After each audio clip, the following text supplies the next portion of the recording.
L'eau douce, une denrée à préserver sur la Côte d'Azur. Les professionnels du tourisme sont les premiers concernés. Décriés, pointés du doigt chaque été, les golfs. Celui de Mandelieu a désormais décidé d'arroser à partir de cette eau, celle de la station d'épuration voisine. Ce jour-là, à droite, le propriétaire du golf vient visiter l'installation. Là, je vais te montrer ta canalisation d'alimentation. Voilà, l'alimentation du golf, c'est celle-là. 1200 mètres cubes d'eau filtrée par jour, l'équivalent de la moitié d'une piscine olympique, partent ainsi vers le golfe au lieu d'être rejetés en mer. C'est mieux gérer l'eau aujourd'hui. Et puis c'est une démarche clairement éco-responsable pour la société. C'est préserver la ressource en eau, prélever moins, utiliser plus les eaux qui sont déjà utilisées une fois.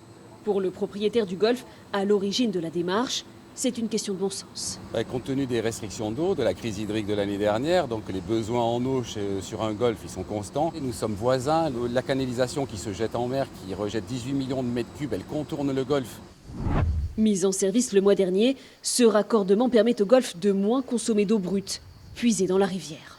Le domaine fait 76 hectares et nous arrosons une vingtaine d'hectares avec les eaux usées traitées. Dans cet hôtel à Nice aussi, Hermésinda, bonjour. mieux gérer l'eau est devenu une priorité. Alors, dans l'intégralité de nos chambres, on va laver maintenant à la vapeur. Tout le lavage, chambre, voilage, salle de bain, on ne prend plus du tout du système de serpilleur.